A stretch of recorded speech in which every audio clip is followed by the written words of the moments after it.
Sleeping ships. James Mallister sat slumped against a cold Duracell wall in Terminal 7. His daughter, Lisa, curled against his chest, her small fingers clutching his worn jacket. The 6-year-old had finally stopped crying, exhausted from another failed connection to Mars Colony. Their transport had been delayed again, and the single father Hadron out of both credits and patience. "Daddy, I'm cold," Lisa whispered half asleep. James pulled her closer, wrapping both arms around her fragile frame. "I know, sweetheart. Just a few more hours. We'll get home soon." He didn't believe his own words anymore. Across the waiting area, beneath the flickering holographic departure board, a figure watched them with predatory stillness. She appeared humanoid at first glance, tall, lean, with silver-white hair that cascaded past her shoulders. But her eyes betrayed something else entirely. They caught the artificial light like polished amber, reflecting rather than absorbing. When she moved, it was with an efficiency that seemed to bypass the normal limitations of joints and muscle. Her name was unpronounceable in human tongues, but the Galactic Enforcement Bureau had assigned her a designation, Agent Fenrris 7. To the scattered refugees and travelers in the terminal, she was just another alien passing through human space. To James, if he'd been paying attention, she would have been terrifying. But James wasn't paying attention. He was trying not to fall apart. Lisa shifted in his arms, and he felt the dampness on his shirt. Silent tears she'd shed when he told her they couldn't afford a proper sleeper pod. Every other passenger seemed to have somewhere to be, someone waiting. They were alone, as they'd been alone since Sarah died 2 years ago. Fenrris 7's mission brief had been explicit. Observe, catalog, do not interfere. Humanity was under probationary evaluation. The Galactic Council wanted to know if these aggressive, short-lived creatures possessed the qualities necessary for membership among the civilized species. Were they merely sophisticated predators, or was there something more? The Council had cited humanity's violence, their territorial wars, their tendency to destroy their own kind over trivial differences. Fenrris 7 had read the reports. She'd expected monsters. What she hadn't expected was the man holding his daughter like she was the last star in a dying universe. James's head drooped, exhaustion finally claiming him. His grip on Lisa never loosened. Even in sleep, his body remained curled protectively around her, a barrier between his child and the cold. Indifferent galaxy. Fenrris 7 stood, her enhanced senses tracking every passenger in the terminal. 2 Valorian merchants arguing over trader routes, a Cynthian diplomat engrossed in holographic documents, a human maintenance crew replacing a malfunctioning air recycler.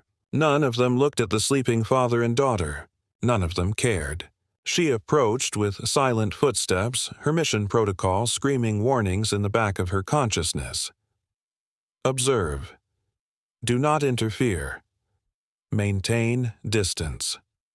But there was something in her species, the Lupari, that humanity had foolishly named wolf people when first contact was made. Something that recognized pack, that understood the desperate mathematics of protecting the vulnerable. Fenrris 7 retrieved a thermal blanket from her transit pack, standard issue for cross-system travel. She moved closer, her shadow falling over the sleeping pair. James stirred slightly but didn't wake. Lisa's small hand twitched, reaching for warmth that wasn't there. The agent knelt, her movements careful. Deliberate, she draped the blanket over them both, tucking it gently around Lisa's shoulders, the child side, burrowing deeper into her father's embrace. Fenrris 7 remained there, crouched beside them, her analytical mind cataloging data. Elevated stress hormones in the adult male, malnutrition markers in both subjects. Atmospheric readings suggesting they'd been in the terminal for over 18 standard hours. Here official report would note these statistics, clinical and detached. What it wouldn't note was the way James's hand instinctively moved to ensure the blanket covered his daughter first. Or how, even unconscious, he positioned himself between Lisa and any potential threat. Or the small smile that crossed the child's face as warmth finally seeped into her small body. Curious, Fenrris 7 murmured in her native tongue, a language of growls and harmonics that no human ear could properly parse. She settled against the adjacent wall, hair-enhanced physiology requiring minimal rest. But she remained there, a silent guardian, her predator's instincts tuned to the surrounding environment. When a drunk centurion stumbled too close, her low growl sent him scurrying in another direction.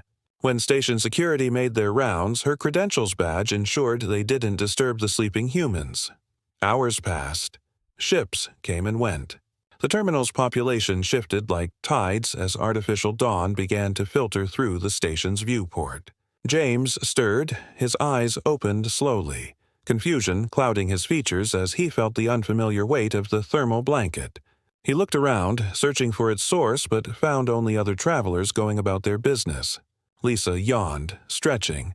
"Daddy, I had a dream about a big dog watching over us." James smiled weakly, running his hand through her tangled hair.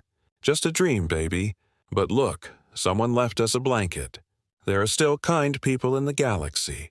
Across the terminal, Fenrris 7 observed from behind a loading dock column, her analytical instruments recording final data points. She watched as James checked the departure board with renewed hope, as he lifted Lisa onto his shoulders with the kind of resilient strength that refused to break. Despite overwhelming pressure, the agents clawed. Fingers moved across her data pad, composing her preliminary report for the Galactic Council. Subject species, humanity observation location, Epsilon Station. Terminal 7 duration 18.7 standard hours. Conclusion, recommend advancement to Tier 2 evaluation. She paused, her amber eyes tracking James and Lisa as they moved toward their boarding gate. The little girl laughing at something her father said despite their circumstances. Fenrris 7 added a final note, one that would puzzle the council members who reviewed it. Additional observation. This species demonstrates pack bonding behaviors that supersede individual survival instincts. The adult male prioritized offspring protection over personal comfort across multiple threat scenarios, including resource deprivation and environmental hazards. Hypothesis. Humanity's greatest strength may not be their violence or ambition, but their refusal to abandon their own, even when logic dictates they should. This agent recommends continued observation. There is something here worth understanding. She closed the report and disappeared into the crowd, just another alien in a galaxy full of them.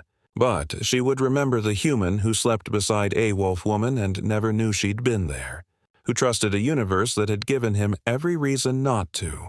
Perhaps, Fenrris 7 thought as she boarded her own transport, the Council had been asking the wrong questions about humanity all along. Perhaps the question wasn't whether humans were civilized enough for the galaxy. Perhaps it was whether the galaxy was human enough for them.